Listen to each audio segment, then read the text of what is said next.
ইলিশের প্রধান প্রজনন মৌসুমে মা ইলিশ সংরক্ষণ অভিযান উপলক্ষে বরিশালে নৌ র্যালি অনুষ্ঠিত হয়েছে। শনিবার বেলা 11:30টার দিকে নগরের ডিসি ঘাট এলাকা থেকে জেলা প্রশাসন ও জেলা মৎস্য অধিদপ্তরের আয়োজনে নৌ র্যালিটি কীর্তনখোলার বিভিন্ন পয়েন্ট ঘুরে আবার ডিসি ঘাটে এসে শেষ হয়। নৌ র্যালিতে বরিশালের জেলা প্রশাসক মোহাম্মদ দেলোয়ার হোসেন, বরিশাল মৎস্য অধিদপ্তরের উপপরিচালক কামরুল ইসলাম সহ অন্যান্য কর্মকর্তারা অংশগ্রহণ করেন। মৎস্য অধিদপ্তরের কর্মকর্তারা জানিয়েছেন, সরকারের 22 দিনের নিষেধাজ্ঞার সময় মা ইলিশ সংরক্ষণ অভিযান পরিচালনার জন্য জেলা ও উপজেলায় 30 জন নির্বাহী ম্যাজিস্ট্রেট নিয়োগ দেওয়া হয়েছে।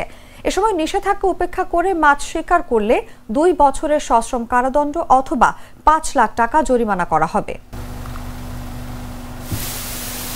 4 তারিখ থেকে 25 তারিখ পর্যন্ত 22 দিন আমাদের মৎস্য প্রজননের সময় আমাদের ইলিশ সংরক্ষণ অভিযান আমাদের চলবে।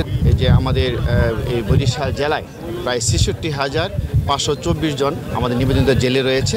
তাদের জন্য সরকার কর্তৃক 25 কেজি হারে আমরা চাল বিতরণ কার্যক্রম শুরু হয়েছে, যেন তারা এই সময়টাতে যেন সাগরে বা নদীতে আমাদের মাছ যেন না মারে, মা ইলিশ যেন সংরক্ষণ করে।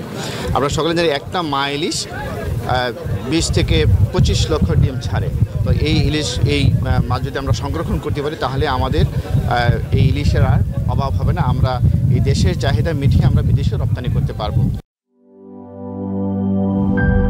নাটা জেলি আর পানীয়র এক অসম কম্বিনেশন ড্রিঙ্কো। চিল থাকতে চান? ড্রিঙ্কো চাবান।